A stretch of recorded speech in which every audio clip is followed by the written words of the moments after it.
जय श्री राम। डे 3। तो अभी तक हमने पढ़ा था 2 दिनों में कि भाई चंचुला और उसका पति बिंदुक जो पापों में लिप्त हो गए थे, अपने धर्म से विमुख हो गए थे, तो उन्हें एक महात्मा का सानिध्य प्राप्त हुआ और उन्होंने शिव कथा सुनी। शिव कथा सुनने के बाद दोनों पाप से मुक्त हुए और मृत्यु पश्चात शिव धाम को प्राप्त हुए। अब आगे तीसरे खंड में आज हम पढ़ेंगे शिव पुराण के श्रवण की विधि तथा श्रोताओं के पालन करने योग्य नियमों का वर्णन। ओम नमः शिवाय। ओम श्री आशुतोषाय नमः। डे 3। सोनक जी कहते हैं, महाप्राग व्यास शिष्य सूत जी, आपको नमस्कार है। आप धन्य हैं, शिव भक्तों में श्रेष्ठ हैं। आपके महान गुण वर्णन करने योग्य है। अब आप कल्याण में शिव पुराण के श्रवण की विधि बतलाइए, जिससे सभी श्रोताओं को संपूर्ण उत्तम फल की प्राप्ति हो सके। सूत जी ने कहा, मुने शौनक, अब मैं तुम्हें संपूर्ण फल की प्राप्ति के लिए शिव पुराण के श्रवण की विधि बता रहा हूँ।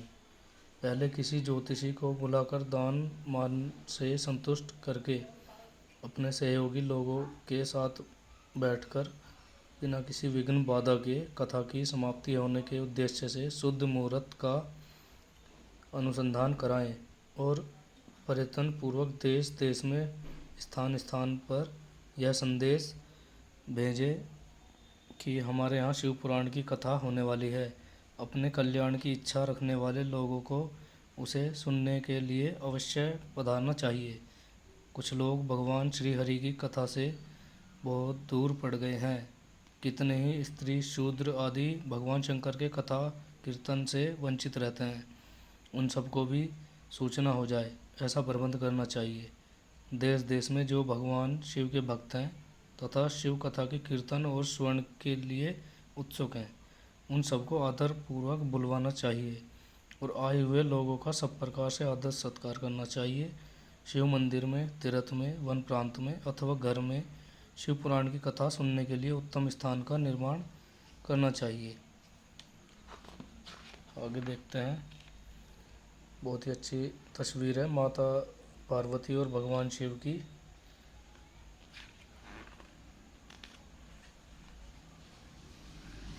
देखिए शिव का पंचमुखी स्वरूप। जय श्री गणेश। भगवान शिव के बड़े बेटे श्री गणेश। जय श्री कार्तिक। भगवान शिव के छोटे बेटे श्री कार्तिक।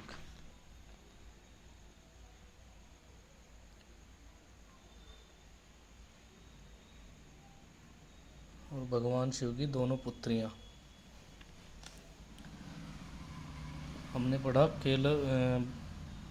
केले के खंभों से सुशोभित एक ऊंचा कथा मंडल तैयार कराए, उसे सब ओर से फल पुष्प आदि से तथा सुंदर